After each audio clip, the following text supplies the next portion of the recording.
Alors ce soir, nous continuons avec notre thème de mardi. Oui, je crois qu'il nous reste encore 2 mardis, y compris celui-ci. Oui, je crois. Alléluia, j'espère. Oui, donc nous continuons avec ce que le Seigneur nous a mis à cœur. Oui, nous parlons de la famille.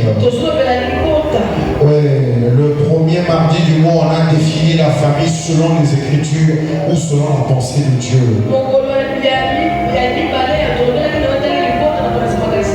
Alléluia. Quand Dieu a créé Adam, c'était pour créer une famille. Alléluia. Oui, il n'est pas bon que l'homme soit seul. Ce n'est pas seulement par rapport au mariage. C'est par rapport aux relations entre êtres humains. Alléluia. Oui, Dieu t'a créé pour que tu aies un frère, pour que tu aies une soeur, pour que tu aies une personne avec qui tu vas partager les différents aspects de ta vie.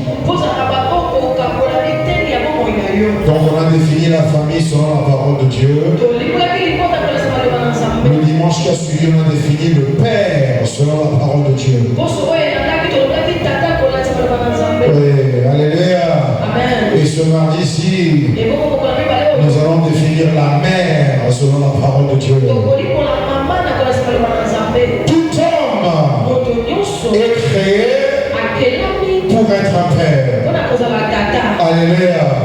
Ce n'est pas seulement un père biologique. Non, ce n'est pas seulement un père biologique. Tout mâle. Dieu a mis en toi la nature d'un père. Ça c'est important. Ce n'est pas le nombre d'enfants qui fait de toi un bon père. Non, c'est le cœur et l'esprit qui fait de toi un bon père. Alléluia. On l'a déjà vu mardi passé. On ne peut pas y revenir. Oui, ce soir on parle de la mère. Toute femme est créée par Dieu pour être une mère. Et comme je viens de dire concernant un père, ce n'est pas le nombre d'enfants que tu as conçus ou enfantés qui fait de toi une mère. Non, c'est ta nature à toi d'être mère. Tu es une mère pour tes enfants biologiques. Tu es une mère de tout être humain. Parce que la nature même d'une mère a été divinement mise en toi. Alléluia. Donc ce soir, comme on a fait mardi passé pour le Père, avec le temps qui nous est accordé, nous allons essayer d'extraire toutes ces qualités de mère selon la parole de Dieu dans les Écritures. Alléluia. Oh, c'est très important. Oui, je sais. Oui, non seulement en tant que Congolais, mais en tant qu'homme noir. Oui, les femmes ne sont pas toujours bien, comment on va dire, bien traitées dans les Écritures. Je le sais.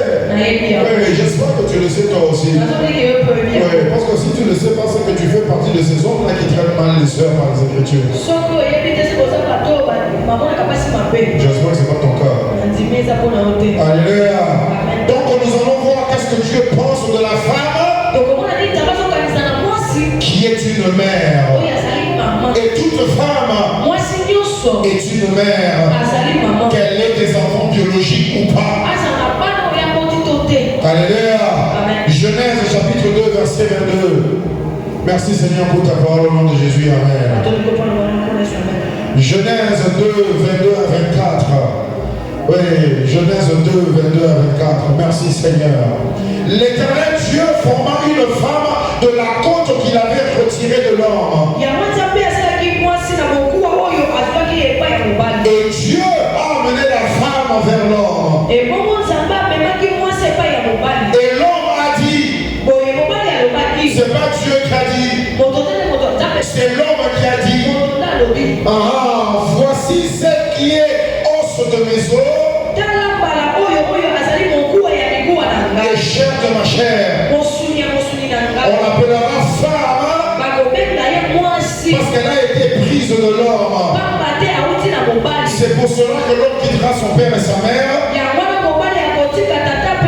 et s'attachera à sa femme et les deux deviendront une seule chair. Les deux sont censés devenir un seul esprit. Oui, les deux sont censés devenir une seule âme. Et les deux sont censés devenir une seule chair. Parce que la Bible dit, dans 1 Corinthiens chapitre 6, je crois. Oui, ne savez-vous pas que celui qui s'attache à une prostituée devient avec elle un seul corps? Mais c'est pas cette union-là que Dieu veut que tu aies. Alléluia. Oui, c'est très important. Le Seigneur nous montre premièrement dans ce passage la première femme que Dieu a créée, la femme que Dieu a formée. Elle ne l'a pas laissé se balader dans le jardin d'Éden. Alléluia. S'il n'a pas été bon pour l'homme d'être seul, encore plus, il n'est pas du tout bon pour que la femme soit seule. Dieu qui t'a créé, ma soeur. Dieu qui t'a créé, ma mère. Alléluia. Dieu t'a créé pour t'amener vers un homme. Ce n'est pas seulement un homme qui est ton mari, mais c'est d'abord un homme qui est un être humain. C'est Adam qui a dit, celle-là c'est ma femme. C'est pas Dieu qui a dit, Adam, voici ta femme. Alléluia. Oui. Dieu ne donne pas de femme. Oh, c'est Dieu qui a donné Ève à Adam comme femme. Dieu me montrait là où Dieu a dit à Adam, hé Adam, ça c'est ta femme. Dieu a dit à Adam, cultive le jardin, garde-le. Dieu était clair. Quand Dieu a créé Ève, il a juste amené devant Adam. C'est à Adam de décider. Oui, mais c'est donné te dire ce soir. Oui, c'est une petite parenthèse. C'est toi qui détermineras qui sera ta femme. Oui, oh, le Seigneur me montre que c'est toi qui es mon épouse. Ça, ce n'est pas de Dieu. Alléluia. C'est très important. Oui, parce qu'il y a tant de bêtises qui sont faites partout là, en soi-disant parlant au nom de Dieu. Le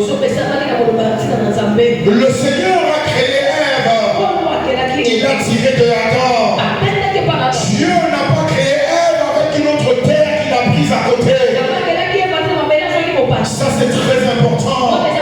Parce que le Seigneur veut que l'humanité comprenne.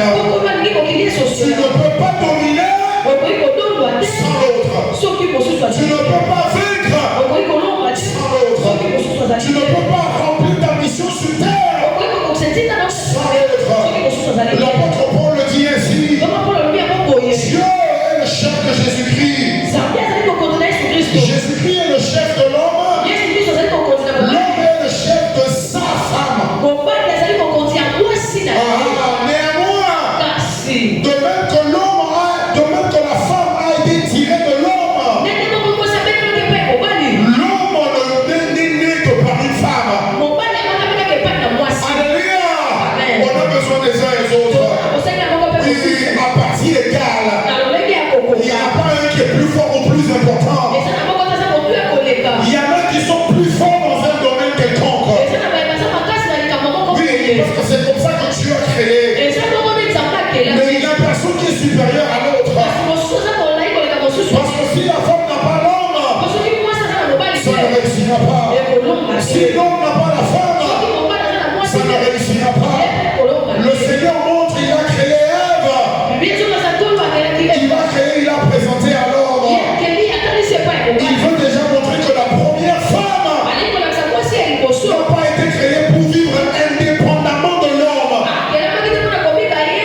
société. Oui, la femme doit être avec l'homme. Et l'homme doit être avec la femme. Dieu ne t'a pas créé, ma soeur. Oui, pour que tu sois seul en train de marcher, en train de te trouver toute belle et toute seule. Si ce que tu as en toi n'est pas en lien avec un être humain, que ce soit ton mari ou une autre personne, ta beauté est vaine. Que la Bible dit dans Proverbe, oui, la beauté est passagère, elle est futile, elle passera et changera. Oui, mais la femme qui craint l'Éternel, la femme qui reconnaît son image réelle selon la parole de Dieu, c'est elle qui sera glorifiée, non seulement devant Dieu, mais également devant les hommes. Alors Dieu crée la femme, il amène à Adam. Adam est très content, il dit elle fait partie de moi, elle et moi nous sommes le même corps. Tout cette union là, tout est parfait, mais pas longtemps après, Genèse 3 verset 16, Genèse 3 verset 16, il dit à la femme, Dieu dit à la femme, j'augmenterai la souffrance de tes grossesses et tu enfanteras avec douleur. Ah, tes désirs se porteront vers ton mari. Au lieu qu'il prenne soin de tes désirs, lui va les utiliser pour dominer sur toi. Les choses ont mal tourné. L'union entre la femme et l'homme qui avait bien commencé a été contaminée, corrompue par le serpent, le diable lui-même. Dieu vient prononcer le jugement sur les deux. À l'homme, Dieu ne prononce rien sur son corps. Alléluia. Oui, pourquoi Dieu ne prononce rien sur son corps? Parce que la responsabilité qui avait été remise à l'homme, c'était la terre, c'était la nature, c'était le ciel, le sol, les arbres et tout ce qu'on voit. C'était le jardin d'Éden. Mais quand Dieu se tourne vers la femme, il dit je ne peux condamner que ce que je t'avais confié. Comme je viens de dire, que toute femme est créée pour être mère. Mais la particularité avec la femme qui est mère par rapport à l'homme, c'est que la femme doit porter l'être humain en elle. Alors Dieu se tourne vers la femme. Il dit les enfants que tu auras là, la bénédiction que je t'ai offerte, ça va te faire souffrir. L'homme vers qui je t'ai amené, lui va te faire souffrir. Ma soeur, ma mère, ma tante, je viens te montrer la pensée de Dieu. Le péché qui a été commis dans le jardin d'Éden a fait que Dieu a maudit la bonne source qu'il avait mise en toi. Oui, mais une femme qui devient mère dans le naturel n'était jamais censée souffrir à l'accouchement. Jamais. Alléluia. Mais quand la femme pêche, la première responsabilité qui est donnée à une femme, j'ai dit la première, j'ai pas dit la seule. Donc ne regarde pas une femme comme une personne qui est là pour donner les enfants. Non, mais la plus grande responsabilité que Dieu lui a donnée, c'est de porter une grossesse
Alléluia. C'est très important. Bien que Dieu dit à la femme, la première chose que j'ai mise en toi, ça sera pénible. Mais Dieu n'a pas changé la vie. Oh, merci le Seigneur pour sa grâce. Oui, malgré l'erreur et le péché qu'il a commis, que la femme a commis en mangeant du fruit de la connaissance du bien et du mal. Dieu n'a pas dit à la femme, je retire ce que j'avais mis en toi. Alléluia. Oui, peu importe ce que la femme a vécu dans toute l'histoire de l'humanité. Oui, il y a des pays en Europe où c'est seulement depuis les années 50 qu'une femme a le droit de voter. Alléluia. Tu t'imagines ça? Une femme n'avait pas le droit de voter. Mais Dieu, il n'a jamais retiré les droits qu'il avait attribués à la femme. Il a dit tu souffriras, tu seras dans la douleur, mais tu accompliras toujours ce pourquoi je t'ai créé. Alléluia ma soeur. Oui, peu importe ce que la société dit, peu importe ce que la culture dit, peu importe ce que les traditions disent, la parole initiale originale de Dieu pour toi, ça ne changera jamais. C'est pourquoi Dieu t'a mis sur terre. Peu importe ce que tu as vécu en tant que femme, Dieu ne change jamais sur la vie. Même si les hommes vont te nier ton droit à toi, mais en ce qui concerne Dieu, tu accompliras le but pour lequel il t'a suscité. Dieu dit à la femme, tu enfanteras avec douleur. Tes grossesses seront des grossesses de souffrance. Mais tu donneras toujours naissance à ce que je mettrai en toi. Alléluia. Genèse chapitre 3 verset 20. Adam donne à sa femme le nom de Ève. Oui, car elle a été la mère de tous les vivants. Alléluia. Si seulement tous les hommes avaient pensé comme Adam, il y a eu beaucoup de problèmes qu'on a eu dans l'histoire de l'humanité qu'on n'aurait jamais vécu. Je te donne un exemple. Lorsque Dieu a appelé Moïse, Moïse qui s'apprête, il prend sa femme avec ses fils, il commence à rentrer en Égypte. La Bible dit pendant la nuit, Dieu est venu pour tuer Moïse. Dieu est venu pour tuer Moïse. La femme de Moïse a vite pris le fils de Moïse. Elle a circoncis. Elle a pris le prépuce, la peau qu'elle a coupée là, elle a jeté par terre. Elle a dit que Dieu a arrêté sa mère. Il a laissé Moïse. Alléluia. L'acte de la femme de Moïse lui a sauvé la vie. Ça veut dire, mais parce que qu'est-ce que Moïse avait fait? Moïse était un hébreu. Oui, fils de Pharaon. Mais élevé par sa mère biologique. Moïse savait qu'il était hébreu. Moïse a été circoncis. Mais quand ses fils sont nés, ils n'ont pas respecté la loi. Alors Dieu l'envoie pour sauver Israël. Et Israël a marché comme s'il ne comprenait rien. Le Seigneur vient te dire, reconnais la valeur que Dieu a mis dans une femme. Arrête de la regarder par sa faiblesse physique par rapport à toi. Parce qu'il y a une force qui est à la femme que Dieu ne t'a pas donné à toi un homme. Alléluia. Oui, on a un autre exemple. David qui a faim, il est fatigué. Il va chez Laban. Il envoie des serviteurs pour lui donner la nourriture. Oui, Laban qui le sache, il dit allez-vous-en, qu'est-ce que j'ai à voir avec David et moi? David qui s'énerve, il prend l'épée, il dit je veux le tuer ce type-là. Comme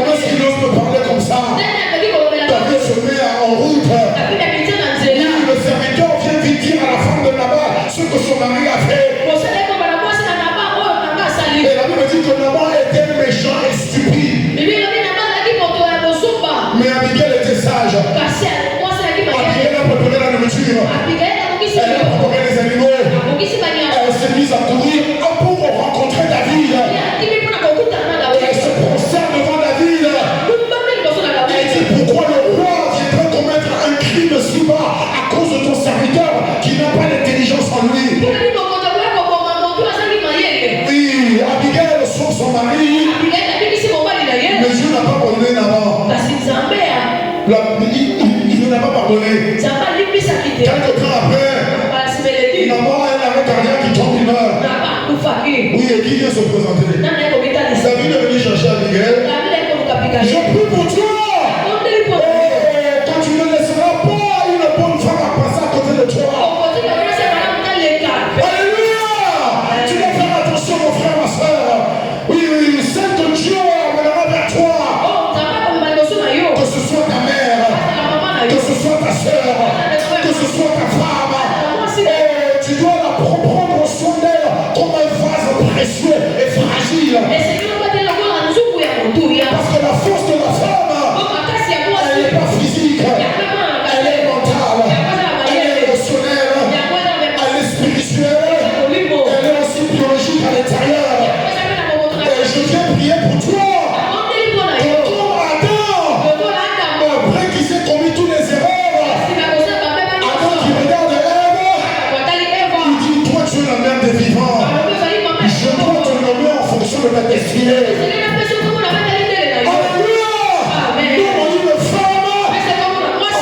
Sa destinée, pas en fonction de son passé. Laisse son passé tranquille. La prostituée qui vient devant Jésus, tout le monde en train de pointer le doigt. Ils disent, si Jésus était prophète, il aurait su que cette femme est une pécheresse. Jésus a dit, laissez-la tranquille.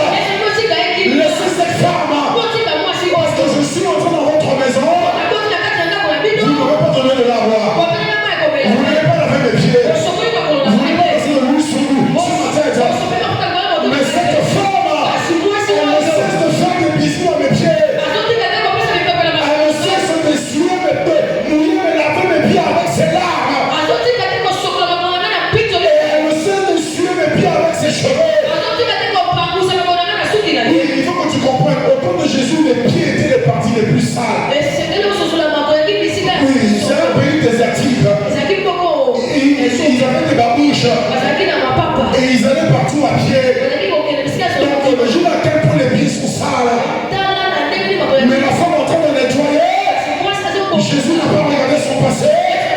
Jésus a dit, femme, tous tes péchés sont pardonnés. Je prie pour toi ce soir. Toute femme qui est dans ta vie, tu ne vas jamais oser juger son passé.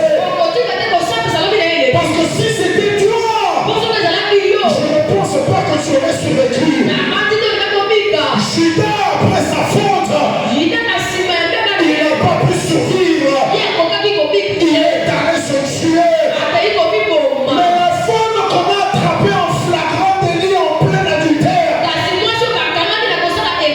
elle est restée au pied de Jésus, en train de pleurer. Elle ne s'est pas tuée.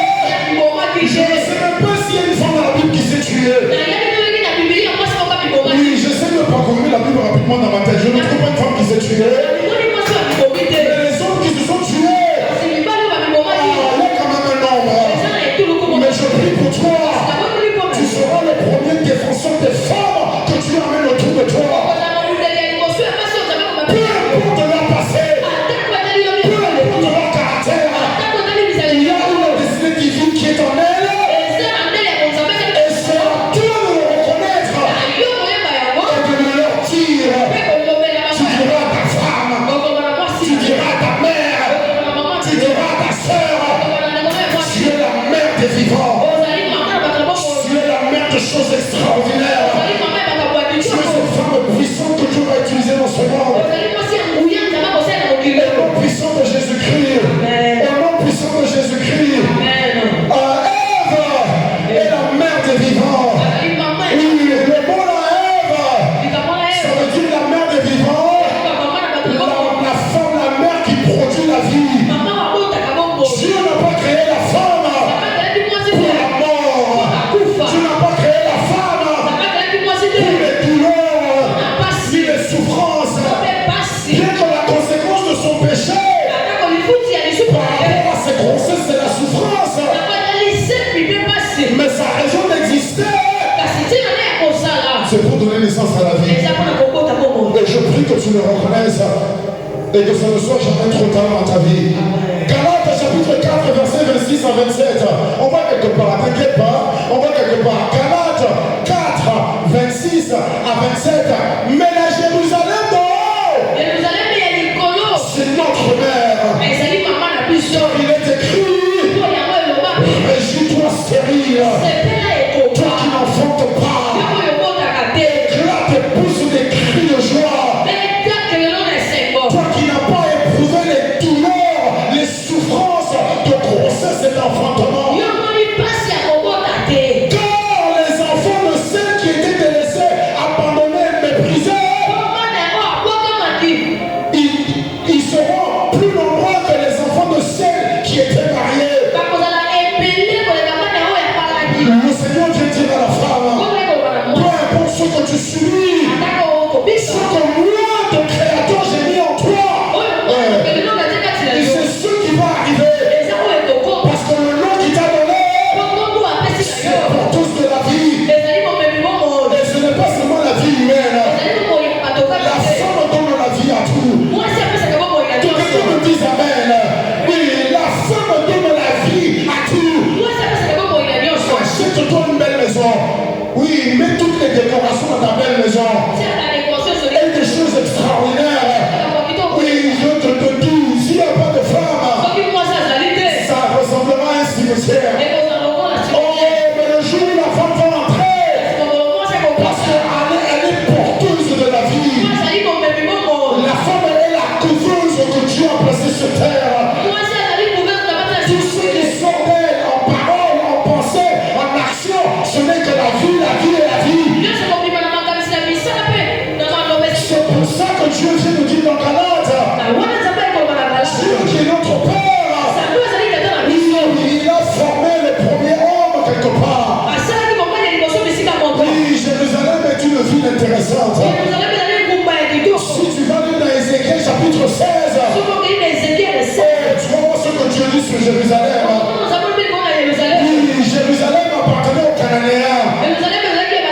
Dieu dit à Jérusalem, tu n'as pas toujours été sainte. Quand je t'avais trouvé, tu étais une idolâtre, une prostituée, une femme qui se donnait à tout le monde. Je t'ai vu nue, je t'ai vu abandonnée, mais je suis allé te recueillir.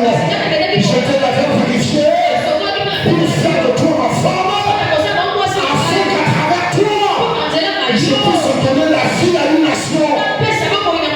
Le Seigneur te dit dans l'Apocalypse, que la cité éternelle, l'épouse du Messie, ah, ce n'est pas l'église.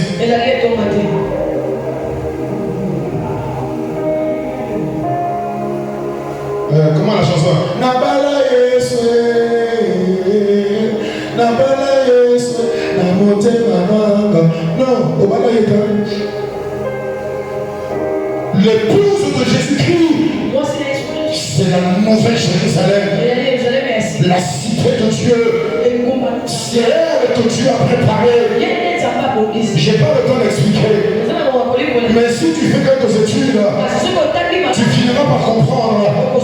La Jérusalem du ciel est la ville centrale qui est dans le royaume des cieux. Et voilà ce que moi je pense à base des Écritures. C'est que quand Dieu a créé le premier corps humain,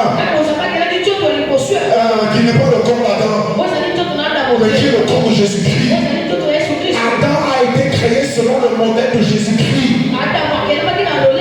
Oui, c'est pour ça que Adam et Adam, le premier Adam, ici sur terre, mais Jésus est le dernier Adam. Oh, la Bible te dit dans Hébreu que ce n'est pas ce qui est visible qui vient en premier lieu. C'est l'invisible qui existe avant le visible. Donc le premier corps humain que Dieu le Père a créé, formé, ça a été le corps de Jésus. Et moi, voilà, c'est ce que je pense à base des Écritures. C'est dans la cité que Dieu a formé ce corps-là. Dans sa Jérusalem céleste à lui-même. C'est pour ça que la Bible appelle Jérusalem de haut ta mère.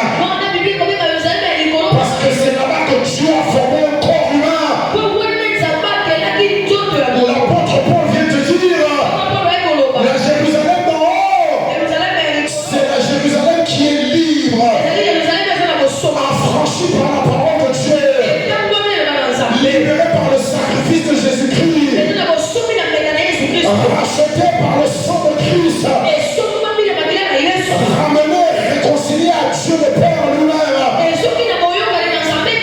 Parce que Jérusalem avait été délaissée. Comme la première mère de l'humanité avait oublié son Créateur. Mais le Seigneur veut dire à la femme, je t'ai ramené à moi comme à Jérusalem céleste. Oui, il y a quelques aspects de la conséquence de la malédiction qui sont toujours en train de manifester les effets dans le corps d'une femme. N'aie pas peur. Tu n'es pas maudite, n'aie pas peur. Ouais. Quand la femme accouche, elle a toujours des douleurs. Mais ce n'est pas à cause du péché. Non, c'est parce que tout homme, tout être humain est né pécheur. Est né pécheur. C'est ça la douleur. Mais ce n'est pas à cause du péché de Ève. Alléluia. C'est pour ça que les douleurs de la grossesse, les souffrances de l'accouchement ont toujours effet. C'est parce que Dieu est en train de faire naître la vie dans un monde de ténèbres, de souffrance, la souffrance. Dieu amène un esprit à son image dans un monde dominé par le prince des ténèbres. Et c'est ça la souffrance. Mais le Seigneur vient te dire, toi, femme qui est en Christ, tu es racheté de la malédiction, de la souffrance, de la grossesse, de l'accouchement. Oui, de la malédiction, de la douleur, de l'enfantement. De la domination de l'homme qui cherche à exploiter tes désirs qui te portent vers lui. Et c'est pour ça que je prie pour toi ce soir. En tant que femme, en tant que mère, tu seras libre. La liberté de Christ, la liberté en Christ. Ceux avec qui tu seras attaché vont élever ta liberté en Christ. Vont t'aider à t'épanouir dans cette liberté-là. Ils auront cette attitude d'attente. Ils ne t'appelleront pas par tes actes du passé, mais ils t'appelleront par le but pour lequel Dieu t'a créé. Mère de tous les vivants, mère de la vie, celle qui amène la vie par ses paroles, celle qui amène la vie par sa présence, celle qui amène la vie par ses pensées, celle qui amène la vie par son corps. Au nom puissant de Jésus-Christ. Maintenant, quelles sont les choses pour lesquelles Dieu a créé la femme? Oui, là je voulais déjà établir, montrer d'où est-ce que ça a commencé, les problèmes qu'il y a eu, mais la solution que Dieu a apportée. Oh, femme, tu es libre. Que l'homme ne domine pas sur toi. Que l'homme ne domine pas sur toi. Oui, que les hommes, on aime dire, femme, soyez soumise. Non, c'est femme, sois soumise à ton mari. Tu n'es pas son mari, elle n'a aucune soumission à te présenter. Alléluia. Oui, sa soumission à elle, c'est avec son mari. Et il y a même un verset dans la Bible qui dit, mari et femme, soyez soumis l'un à l'autre. La soumission n'a rien à voir avec l'être humain. La soumission, c'est se placer en dessous de la mission que Dieu a donnée à l'être humain. Donc si toi, en tant qu'homme, tu ne marches pas dans la mission que Dieu t'a donnée, ta femme ne te doit aucune soumission. À mon côté. Alléluia. Tu veux que ta femme soit soumise à toi. Découvre la mission que Dieu te donne. Parce que quand la femme te regardera, elle verra Christ en toi. Quand elle te regardera, elle verra un serviteur de Dieu. Quand elle te regardera, elle verra un père de nation. Oui, c'est ça qu'elle respecte. Et elle te respecte toi en même temps.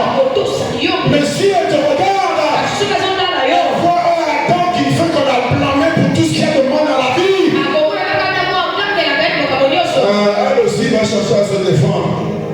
Ouais, et crois-moi, pourquoi jouer avec la femme? J'ai pas envie de... Pourquoi jouer avec la femme? Quand tu viendras avec la force physique, elle te dira une parole. Tu seras blessé pendant 60 ans. Complètement détruit à l'intérieur. Ouais. Ton papa t'a chicoté. Mais après c'est passé. Mais quand ton maman t'a dit une parole, même à 55 ans, ça te fait toujours mal. Alléluia! Pourquoi? Parce que quand elle prononce une chose, ça vient du fond de son être qui t'a porté toi. Oh, mais je prie le Seigneur. Oui, que ta femme, ta mère, ta soeur bénira toujours le jour de ta naissance. Parce qu'elle dira, voici un homme qui me traite selon la pensée de Dieu. Au nom puissant de Jésus-Christ. Genèse chapitre 4 verset 1. Ouais. Genèse 4 verset 1. Ouais. La femme libre dans Galate, c'est la femme de nombreux enfants. Ta liberté en Christ est complète, totale. Et nombreux seront tes enfants. Je veux le dire ce soir pour une fois. Tes enfants biologiques seront nombreux. Il ne faut pas exagérer jamais. Ouais.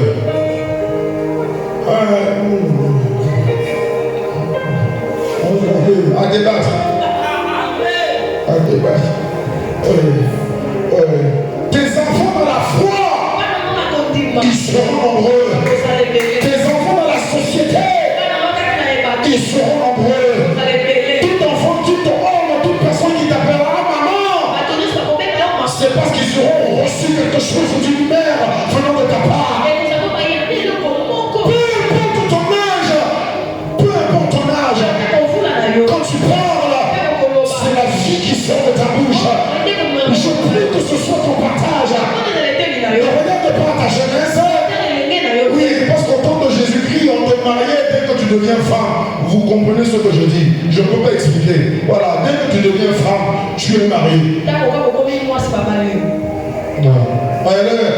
Donc c'est pas l'âge qui est important pour Dieu. C'est la conscience que tu développes en toi. Et que la vie sorte de toi. Peu importe ce qu'un serpent a essayé de raconter. Le Saint-Esprit t'a déjà complètement nettoyé. Le Saint-Esprit t'a transformé. La parole de Dieu t'a transformé, renouvelé. Le sang de Jésus t'a lavé, complètement purifié. Ouvre ta bouche et parle. Parce que c'est la vie qui doit sortir de toi. Au nom puissant de Jésus-Christ. Genèse chapitre 4 verset 1. Genèse 4 verset 1. Adam connut Ève sa femme. Ève conçut. Et elle enfanta Caïn. Et mais elle a dit, j'ai formé un homme avec l'aide de l'Éternel. La première chose que Dieu a mis en toi, maintenant qu'il t'a racheté, qu'il t'a rappelé, qu'il t'a réconcilié et qu'il t'a libéré, affranchi. Oui, la malédiction de Genèse 3:15 n'est plus sur toi. Maintenant que Dieu l'a fait, le Seigneur te ramène au plan original. Oui, la mère. Oui, là je ne parle plus de femme, là maintenant c'est mère. Oui, avant de devenir mère, il faut que tu établisses ton statut de femme. Oui, une femme libre en Christ, qui n'est pas prisonnière d'un passé quelconque, qui n'est pas prisonnière des pensées des hommes, mais qui dit mon rédempteur vit. Et c'est en lui que je trouve mon identité. C'est cette femme-là que Dieu prend maintenant pour donner la capacité de concevoir et d'enfanter.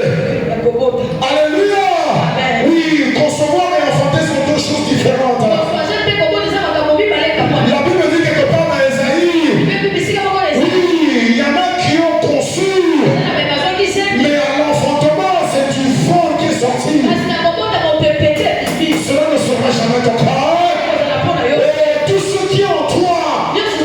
mental et physique, enfanteront toujours la destinée que Dieu t'a appelé à mener dans ce monde. Tu n'enfanteras pas le vent. Tu n'auras pas de mort à nez. Tes enfants seront des princes et des rois, des femmes puissantes. Tu auras des Salomon, des David. Tu auras des Esaïe, des Jérémie au nom puissant de Jésus-Christ. Amen. Oui, mais tu n'enfanteras pas le vent. Et toi, en tant que mère, tu dois faire ce qu'elle a fait. Elle a dit, j'ai connu mon mari, oui. Mais j'ai conçu, j'ai enfanté avec l'aide de Dieu. Alléluia! Le Seigneur vient te dire ce qu'il a montré avec Marie, la mère du corps de Jésus. Dieu te dit, tu dois avoir la même attitude. Parce que c'est Dieu qui ouvre le sein maternel. C'est Dieu qui donne la force pour enfanter. Tu dois d'abord reconnaître que tout ce que je veux concevoir, oui, je suis une porteuse de vie. Tu es une porteuse de vie. Oui, quand tu marches, c'est la vie de l'humanité qui est en toi. Ce n'est pas seulement la vie biologique, c'est la vie dans tous les domaines. Le Seigneur te dit, tu concevras et tu enfanteras avec l'aide de l'Éternel. Tout ce qui est en toi, pensées, paroles et choses physiques, attache-toi à ton Seigneur. Reconnais sa parole. Oui, et ta relation avec ton prochain homme et autre. Mais sache que si ce n'est pas l'Éternel qui est avec moi, je ne pourrai pas donner la vie. Je ne serai pas une Jézabel. Tu n'es pas une Jézabel. Tu ne vas pas conduire tout un peuple vers les choses diaboliques. Non, tu es une prophétesse de retour. Oui, tu es une prophétesse de retour. Tu es une Sarah. Tu es une Marie. Tu es une Dorcas.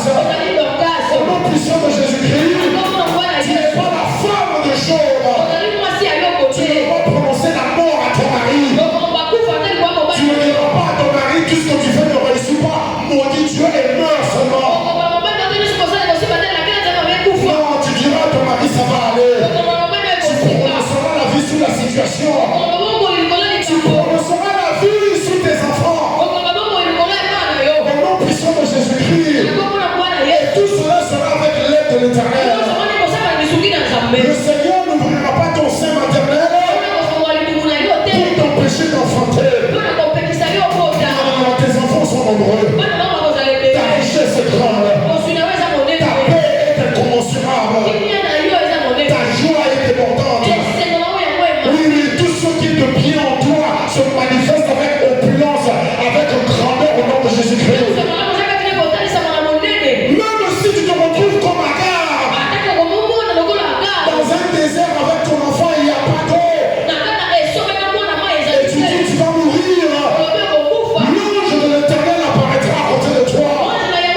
problématique.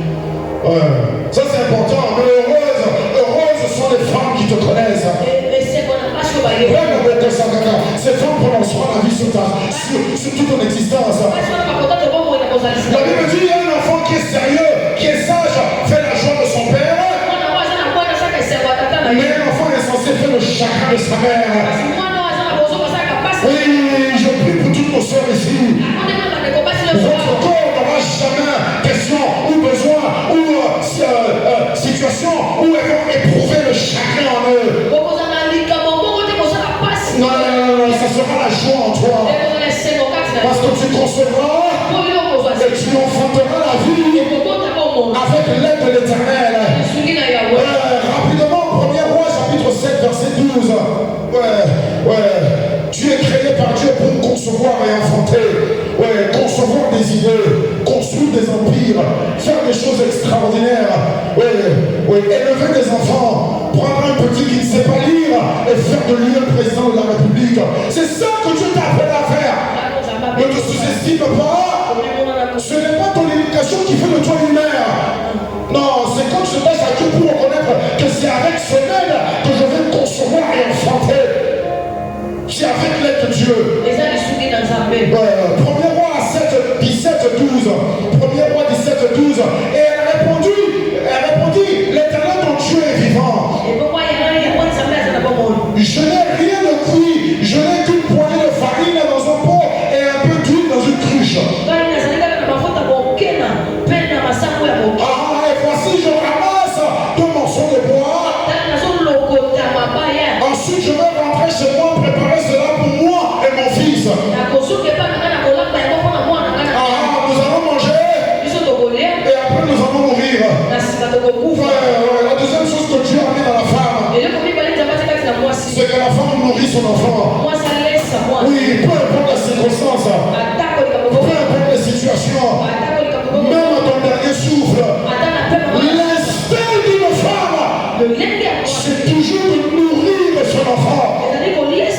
Et je viens prier pour toi ce soir. Non seulement tu nourriras tes enfants, mais tu auras toujours de nourriture à leur donner. Alléluia! Oui, comme Dieu, quand il y a eu des familles en Israël, on ne voit toujours pas des cas d'extrême pauvreté qui ont d'abord affecté les femmes. Des histoires tragiques, des choses qui font mal au cœur. Lorsqu'une femme a dit à une autre, on va tuer ton enfant, on va le manger, et demain on tuera le mien et on le mangera. Ça ne sera pas ton corps de Jésus-Christ. Tu ne tueras pas la fille que tu as enfantée avec l'aide de Dieu. Non, tes enfants grandiront. Ils t'appelleront béni. Ils t'appelleront femme sage. Ils diront que maman m'a toujours nourri. Je n'ai jamais passé une journée étant affamé. Mais les enfants ne sauront pas. Toi, tu restais affamé pour nourrir tes enfants. Oh, je viens prier sur toi. Oui, dans ton corps physique, tu auras toujours les vitamines qu'il faut donner à ton enfant. Dans ton esprit, tu auras toujours la sagesse à communiquer à ton enfant. Oui, dans ton âme, tu auras toujours la joie et la paix à mettre dans le cœur de ton enfant. Ton enfant ne sera jamais troublé. Tu n'auras jamais incité ton enfant à faire le mal. Mais tu vas le parler comme la femme du roi Lémuel qui l'a conseillé dans Proverbe chapitre 31. Oui, je vais arriver à ce point-là. Tout le monde dit la femme vertueuse. La femme vertueuse est faite pour un roi. Est-ce que tu es roi? C'est ça la question que je te pose. Avant de dire femme vertueuse, demande-toi pourquoi tu es roi. C'est la femme du roi Lémuel qui lui dit. Oui, la maman du roi Lémuel. Qui lui dit, mon fils, qui trouvera une femme vertueuse? Elle parle à un fils qui est roi. Oui, au nom puissant de Jésus-Christ. Les femmes que tu connais dans ta vie là, elles vont toujours te nourrir. Peu importe ton âge. À l'âge que moi j'ai, quand ma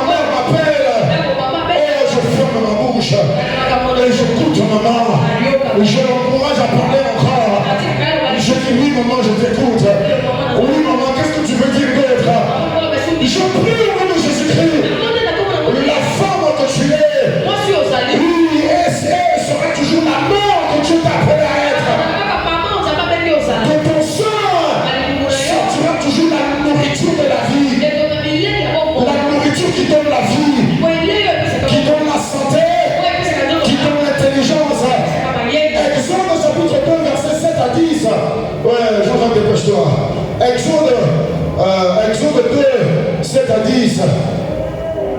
Exode 2, 7 à 10. Alors la sœur de l'enfant a dit à la fille de Pharaon, veux-tu que j'aille chercher une nourrice parmi les femmes hébreux pour allaiter cet enfant? Oui, la fille de Pharaon a dit, va chercher. Et la fille et la jeune fille est allée chercher la mère de l'enfant, la mère biologique. Elle a amené devant Pharaon. Et la fille de Pharaon a dit, emporte ce bébé, va l'allaiter, va le nourrir, va le faire manger, va le faire grandir, va l'instruire, va le remplir de sagesse. Je te paierai pour cela. Et la femme qui est la mère de l'enfant biologique, la mère biologique de l'enfant, elle a pris son fils, elle est partie avec lui, elle a allaité, l'enfant a grandi, elle a ramené l'enfant à la fille de Pharaon, et la fille de Pharaon a pris l'enfant comme son fils, et elle a donné le nom de Moïse, parce qu'elle a dit qu'il a été retiré des eaux.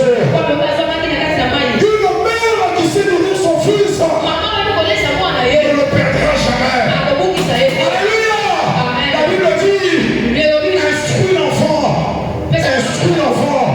nourris l'enfant, allaite l'enfant, conduis l'enfant sur la voie qu'il doit suivre quand il est encore petit, car lorsqu'il grandira, il ne s'en détournera pas. Ça veut dire, peu importe là où il partira, il reviendra toujours à sa mère. Oui, parce que la nourriture que tu lui as donnée sera en train de l'appeler tous les jours, et il trouvera son chemin dans tes bras. Au nom puissant de Jésus-Christ. C'est une histoire étrange. La mère de Moïse, elle a son bébé. La Bible dit, elle a dit que l'enfant était beau. Oui, moi je suis convaincu que Dieu a permis de voir une destinée extraordinaire sur l'enfant. Il n'y a pas une mère qui dit que son enfant est moche. Il n'y a pas une maman qui dit ça. Tous les bébés sont beaux pour leur maman. Tous les bébés sont beaux pour leur maman. Mais les autres mères en Israël avaient perdu leurs enfants parce que Satan avait été tué. Mais la mère de Moïse, elle a regardé Moïse. Elle dit, cela je dois le laisser. Je dois le laisser. Donc elle a pris. Elle a dit, cet enfant, quoi qu'il advienne, il sera nourri. Si Dieu ne me permet pas de le nourrir, je le laisserai partir. Je le remettrai dans l'eau. Seigneur, je le remettrai dans l'eau. Parce que dans mon ventre, il était dans l'eau. Si je ne sais pas le nourrir, je le remets dans l'eau. L'eau par laquelle il a été enfanté à travers moi. Que cette même eau-là le ramène soit à Dieu. Oui, par miracle que lui le ramène à moi. Mais je ne veux pas le laisser affaler. Je ne veux pas le laisser en train de m'écrire avant le poisson.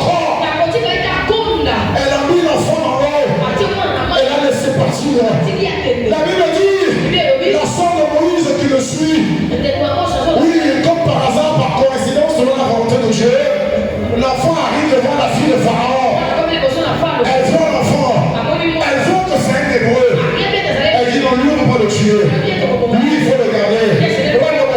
Et la sœur de Moïse. Pas le frère de Moïse. Moi, c'était Aaron. Aaron est le frère de Moïse. Aaron était où? Où est-ce qu'il était? Mais la sœur de Moïse est en train de courir, en train de suivre l'enfant pour voir où est-ce que l'eau va l'emmener. Dès que la fille de Pharaon le prend, elle vient tout de suite. Elle dit à la fille de Pharaon, est-ce que tu veux que je trouve une nourrice. La nourrice est là. Voilà. Oui, la femme qui va le faire manger. Ouais, permettez-moi, je dois le dire. Oui, je dois le dire. Je chante pour le prêcher. Alléluia. Oui. La poitrine d'une femme. Oui, elle contient du lait nutritionnel. Mais ce lait ne sort jamais. Tant qu'elle n'a pas enfanté. Donc quand la fille demande quand la petite fille demande à la fille de Pharaon, est-ce que tu veux que je trouve une femme qui va l'allaiter? Ça veut dire une femme qui vient d'enfanter. Alléluia! Et vous savez qu'il est difficile, oui, pour un enfant d'être allaité par une femme qui n'est pas sa mère. Parce que les enfants arrivent à savoir. Le Seigneur savait. Il a dit à la soeur de Moïse, suis ton frère, ne le laisse pas, parce que bien qu'elle est petite, elle comprend qu'elle aussi est une productrice de la vie. Alors la mère de Moïse qui l'a laissé partir, elle voit son fils qui lui est remis cette fois-ci. Je prie pour toi, femme et jeune fille, n'abandonne jamais ce que tu as mis en toi. Même s'il est impossible que tu puisses le garder, faut que tu le rendes à l'éternel. Que tu le remontes aux pensées diaboliques du monde et des hommes. Non, tu nourriras ce que Dieu te donne. Même au prix de ta vie, tu le nourriras. Parce que lorsque tu es une nourrice, parce que tu es une nourrice, ton enfant reviendra à toi, ta vision reviendra à toi, ton rêve reviendra à toi. Peu importe les yeux qui les ont emportés, ils ont été conçus avec l'aide de Dieu. Ils ont été enfantés avec l'aide de l'Éternel. Même si tu dois les laisser partir un moment, le Dieu qui a mis ça en toi là, il va toujours les ramener à toi. Et c'est comme ça que la mère de Moïse, elle se retrouve avec son fils. Elle va l'allaiter, elle va le suivre. C'est comme ça que Moïse, quand il a 40 ans, il sait qu'il a été élevé par Pharaon. Mais il sait également qu'il est hébreu. Ce passage montre que la nourriture, elle n'est pas seulement physique. Tes enfants seront qui ils sont parce que tu les auras nourris du lait naturel et du lait spirituel. Alléluia.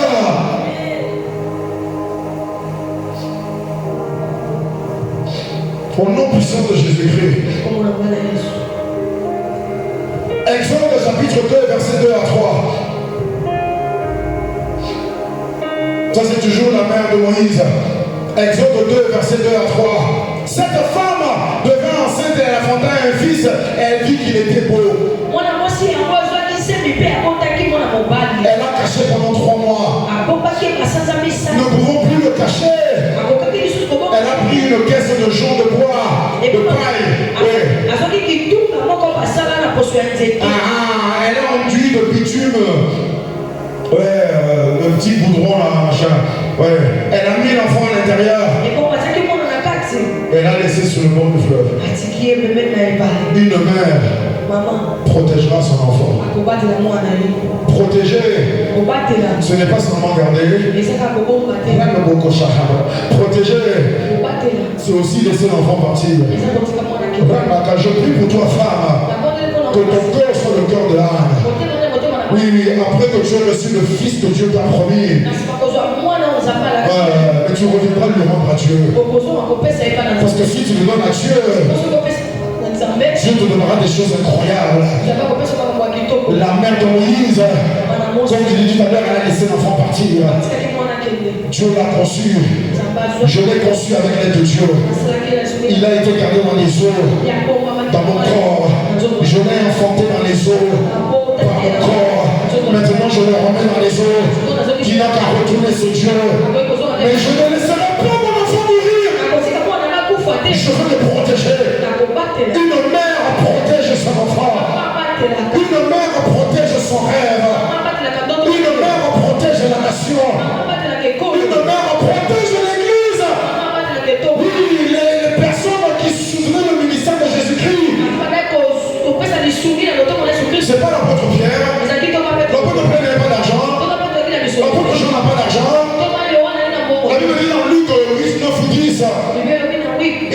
plusieurs femmes, des femmes de distinction qui avaient été délivrées par le ministère de Jésus-Christ. Ces femmes-là, elles avaient beaucoup d'argent. Elles suivaient Jésus à distance. Mais c'est elle qui soutenait son ministère. Le Seigneur t'appelle pour te dire, tu es la première qui soutient la famille. Tu es la première qui protège la famille. Ta nature, ton instinct naturel même, c'est de protéger. 1er Roi chapitre 3 verset 26 à 27. 1er Roi 3 26 à 27. Alors la femme dont le fils était vivant sentit ses entrailles s'émouvoir pour son fils et elle dit au roi, ah mon Seigneur, donne-lui l'enfant qui vit et ne le fais pas de mal, ne le fais pas mourir. Je préfère qu'il soit vivant même en étant avec une autre femme. Mais la femme qui n'était pas la mère de l'enfant, elle a dit non, tuez-le. Comme ça, ni moi ni elle aura l'enfant. Le Seigneur vient te rappeler ce soir. La protection que tu as sur tes enfants, la protection que tu as sur les rêves que Dieu met en toi. Oui, c'est de te permettre d'aller jusqu'à les laisser partir. Parce que tu sais qu'il y a un lien que l'homme ne peut pas détruire.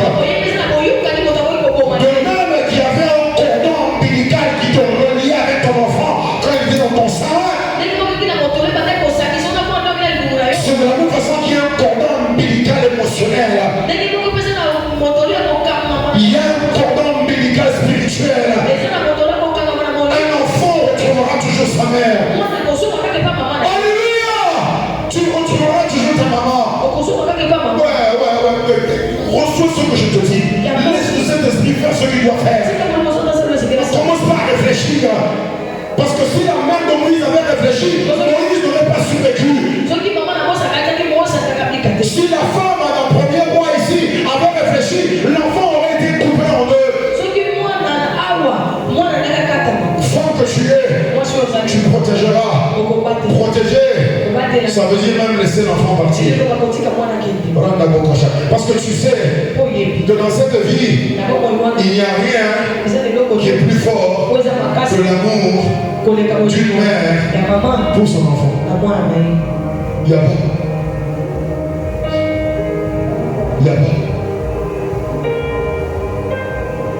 N'aie pas peur de ce qu'on veut t'arracher. Ouais, s'ils sont plus forts que toi physiquement, laisse-les faire ce qu'ils font. Mais c'est toi qui seras justifié à la fin. La Bible dit dans l'Apocalypse, la femme qui devait accoucher le fils de l'homme, le dragon en train de la poursuivre. Mais les anges vont protéger.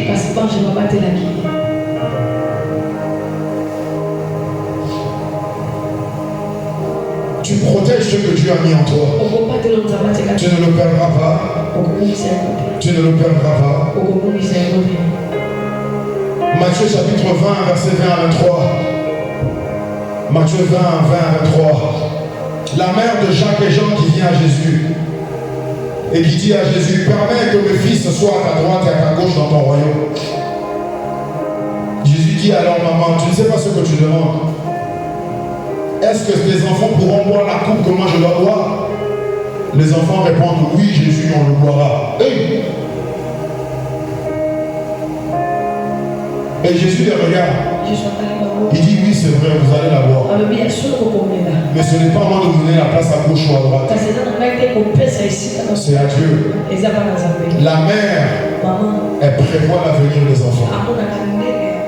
Jacques et Jean, oui, avaient laissé leur papa au bord du lac. Quand Jésus les a appelés, ils ont laissé la pirogue, ils ont laissé le filet, ils ont laissé leur papa. Ils sont partis. La maman a vu ça. Elle dit, qui va assurer la continuité du travail de leur père? Oh, mais comme une vraie mère, elle a compris que la destinée de ces enfants-là, c'est pas la pêche des poissons, c'est la pêche des hommes. Alors la maman a pu parler au Fils. Elle les a pris. Elle est venue devant Jésus. Oui, peut-être la seule femme qui est venue devant Jésus, non pas parce qu'elle a commis un péché. Alléluia. Parce qu'elle a mené ses fils. Elle n'est pas venue chercher un poste.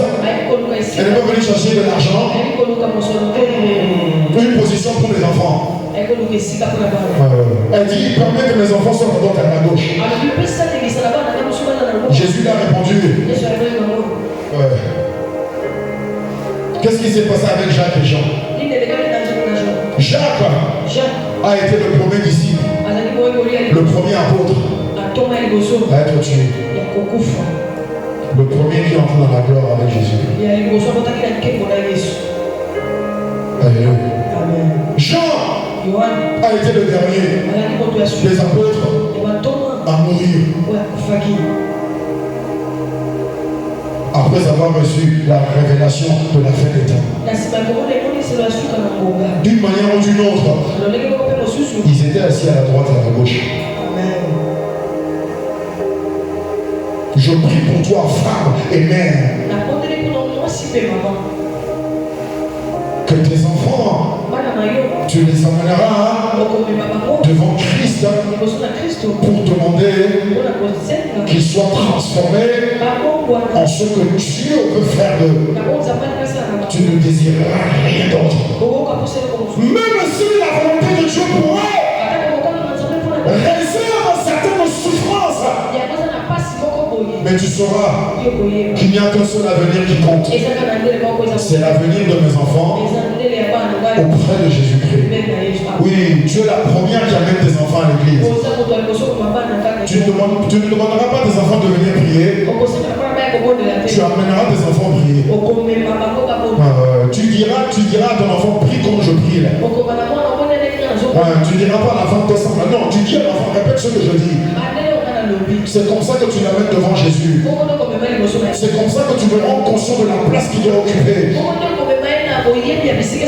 Et tes enfants seront les premiers à voir des choses venant de Dieu. Et ils seront les derniers à rester debout dans ce monde en accomplissant la volonté de Dieu. Les historiens disent que l'apôtre Jean est mort à plus de 90 ans. Jean était le disciple le plus jeune.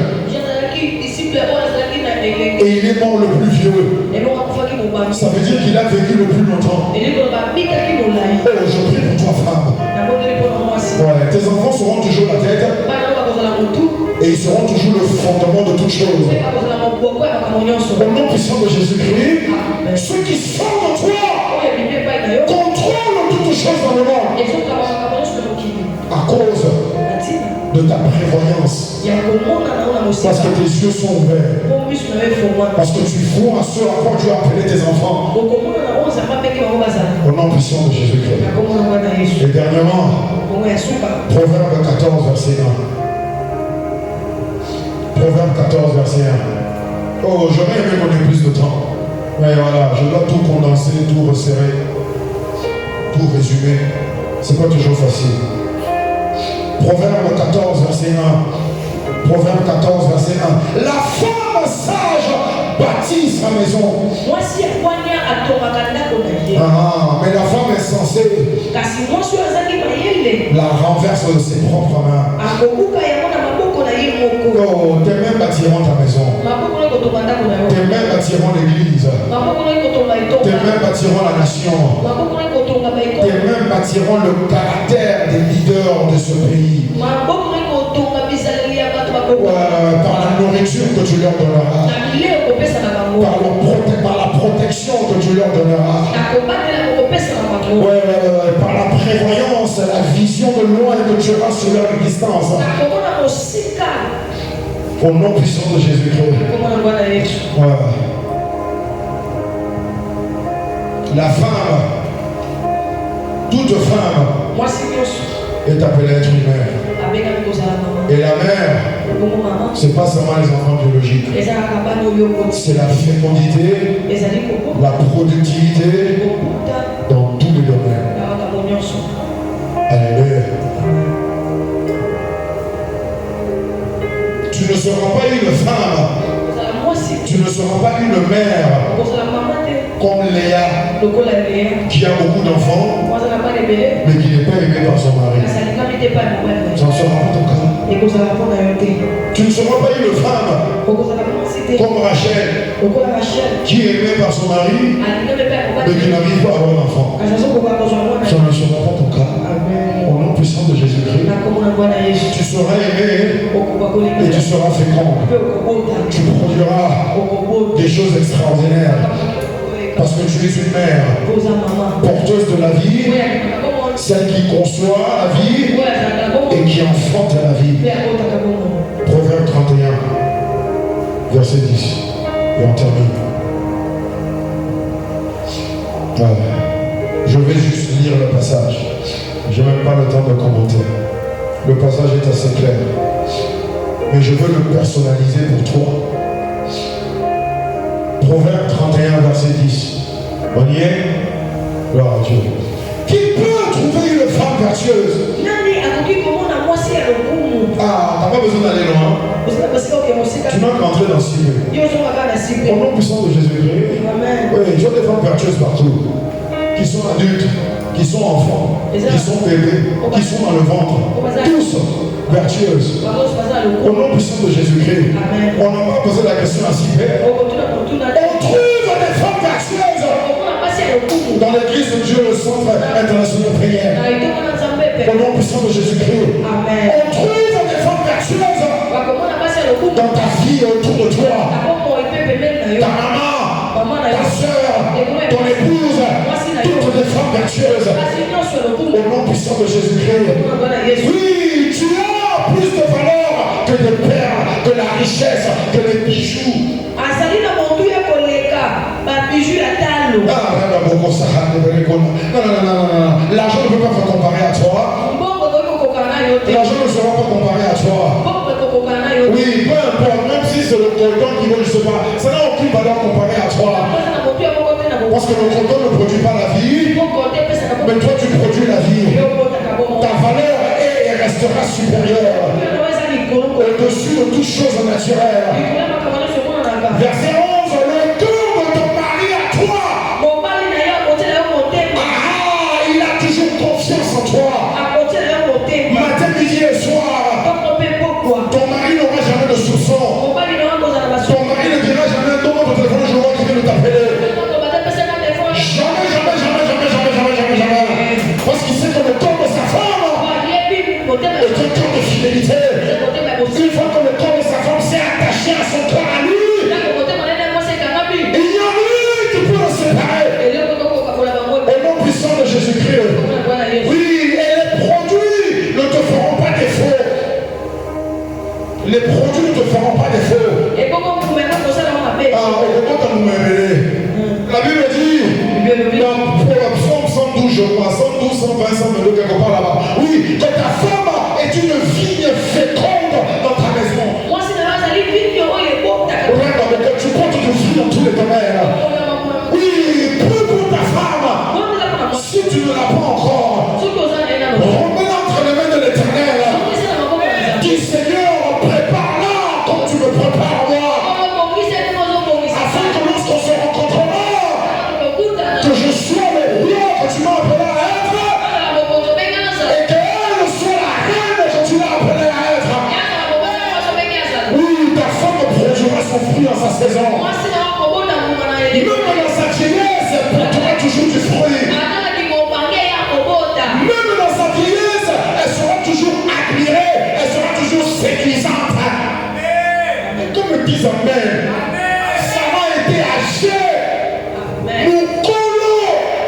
Mais Abraham a dit, pardon maman, on va me tuer à cause de toi. Pourquoi? Parce que j'ai une mauvaise langue? Non. Parce que ça songi? Non. Parce que les vito. Ta femme sera toujours resplendissante. Oui. Même des jeunes de 20, 30 ans de moins qu'elle, ils vont commencer à regarder avec des yeux bizarres, mais ils ne la toucheront jamais.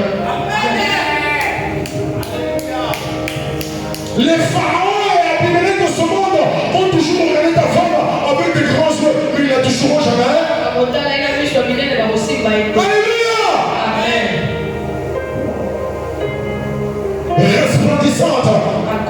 Parce que la vie que tu produis, c'est la vie qui se manifeste en toi. Tu ne finiras même pas. Oui, tu auras 70 ans. Les gens te donneront 40 ans. Au nom puissant de Jésus-Christ, tu vas même des fois t'habiller un peu comme une soeur parce que les gens te regardent trop. Oui, ne te cache pas. Oui, tu te feras toujours belle pour ton mari. Dites-moi, mais c'est de la femme que je parle. Qu'est-ce que tu veux? Tu veux qu'elle ait un enfant après elle les pains et marche comme si elle avait 14 enfants? Le diable est très menteur. Tu resteras jeune. Toujours avec des beaux jeans, bien habillés, resplendissantes, les cheveux bien faits, le maquillage bien fait, les boucles d'oreilles, les bijoux, toujours parfait en toutes choses. Alléluia!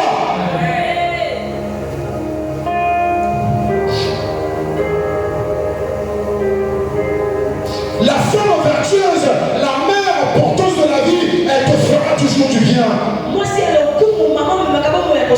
Elle ne te fera jamais du mal. Tu n'auras jamais à pleurer. La Bible dit telle une goutte d'eau qui tombe sur une toiture sans cesse.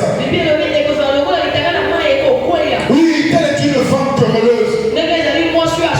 Mais ta femme ne sera pas querelleuse. Oui, toi femme et mère, tu ne seras pas querelleuse. Oui, parce que je suis en train de reprocher certains gens dans la vie ici au Congo. Ils disent non, ici à Kinshasa, des fois l'amour, pour exciter un peu les choses, il faut faire chamailler ton mari. Je bénis cette pensée de ta vie au nom de Jésus-Christ. Au fond, qu'on soit lycéen, on repêche un sentiment. On a un sentiment à diable, on a un sentiment de Samétain. Alléluia! Ça sera toujours le bien entre vous. Ça sera toujours la paix. Toujours l'entente. Toujours l'affection. Jamais de colère. Je prie, tu ne seras jamais fâché avec ta femme. Je prie ton matin, après qu'il ait mis le blâme sur sa femme, la Bible n'a jamais dit qu'Adam s'est fâché avec elle. Je prie que même le jour où il y aura un désaccord, ne te fâche jamais avec ta femme. Fâche-toi avec le serpent. Fâche-toi avec tes frères. Fâche-toi avec tes soeurs. Ne te fâche pas avec ta femme. La Bible dit celui qui aime sa femme, il s'aime lui-même. Oh, je prie que l'amour que tu as pour toi soit gigantesque. Alléluia. Et tu le démontres par ton attitude envers ta femme. Regarde, même quand elle a tort, tu l'appelleras toujours Ève. Même quand elle a fait une erreur, elle restera la mère des vivants. Pas commencer à dire yo, Dieu, merci aux agarres, je bénis cette parole de ta vie au nom de Jésus-Christ. Tu ne la prononceras jamais. Jamais. Tu ne traiteras pas sa femme par rapport au passé et au présent. Mais par rapport à ce que Dieu dit sur elle dans le Proverbe chapitre 31. Au nom puissant de Jésus-Christ. Tous les jours de sa vie, elle ne te fera jamais du mal. Il n'y aura jamais du mal entre vous. Oui, ta femme vertueuse, la mère de tes enfants, la mère de la fille que tu as en toi, elle va te procurer de la laine et du lin. Elle travaille d'une main joyeuse. Elle est comme un navire marchand. C'est pas seulement les produits que tu amènes de la Chine.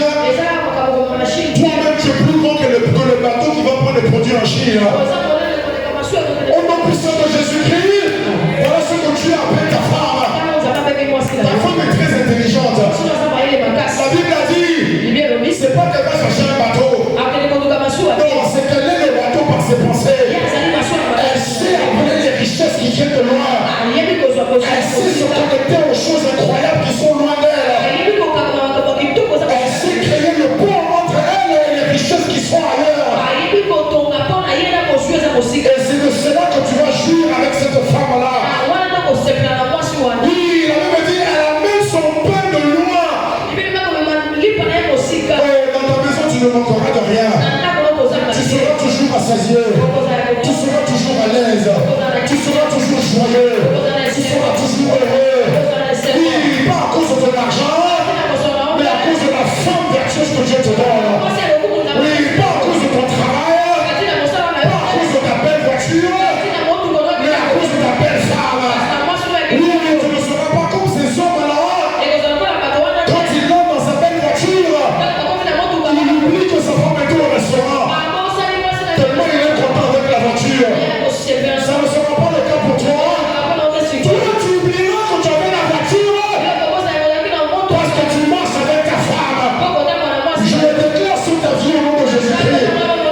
se lève, elle donne la nourriture à sa maison, elle donne les tâches à ses servantes.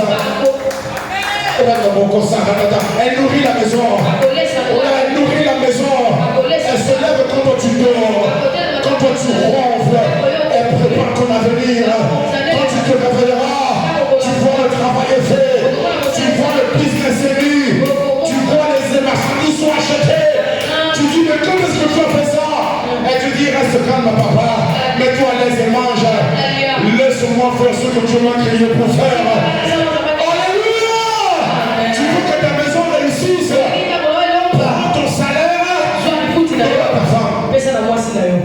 Amen, pasteur. Merci beaucoup. Amen. Tu veux que ton mariage réussisse? Prends ton salaire. Donne à ta femme. Parce que ce que tu donnes à la femme, elle donne la vie et la multiplication. Alléluia. Et je prie que ça sera ton partage.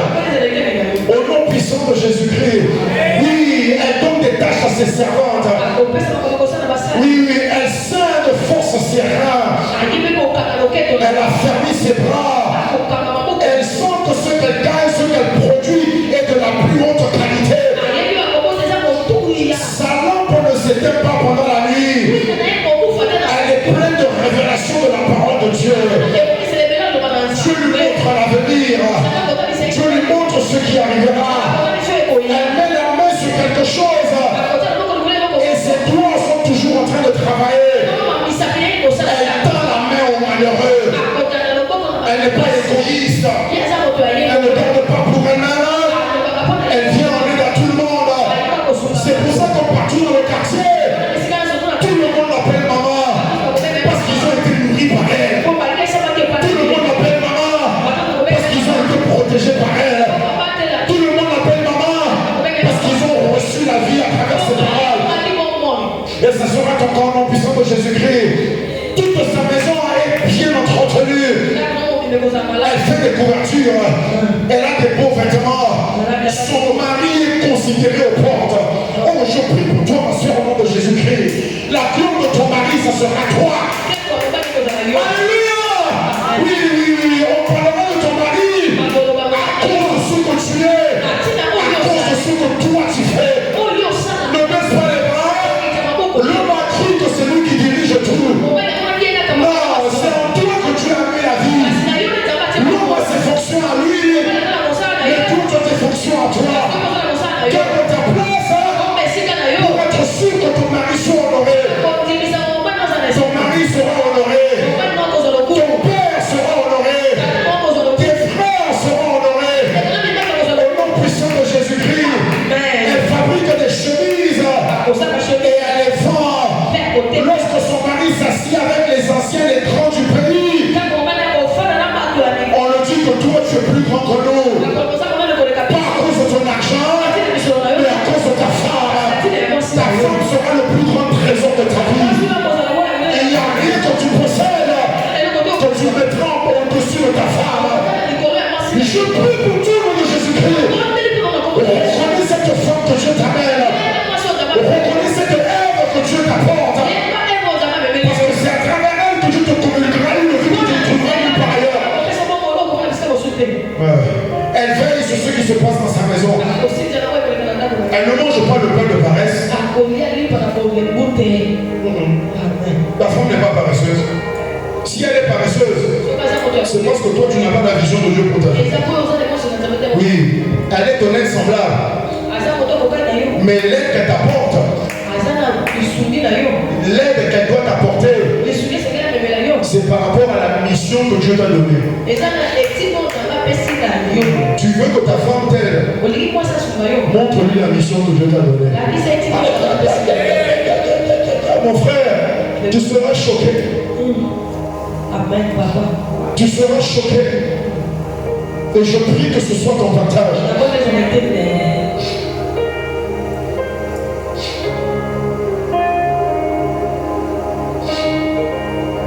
Elle ne mange pas le pain de la paresse. ses fils, ses filles, elles se lèvent le matin, ils se lèvent le matin et ils disent cette femme est heureuse. Ouais, tes enfants te diront heureuse es-tu maman, bénie par l'Éternel Dieu Tout-Puissant. Ouais. Et son mari dira, il y a plusieurs filles qui ont une bonne conduite dans ce pays. Mais toi, tu les dépasses toutes. Je prie pour toi au nom de Jésus-Christ. Que toi, femme, toi, mère, aux yeux de l'homme que Dieu te donne, aux yeux de ton Adam, tu seras toujours la plus grande, la plus belle, la plus forte, la plus pure, la plus vertueuse, la plus intelligente. Alléluia.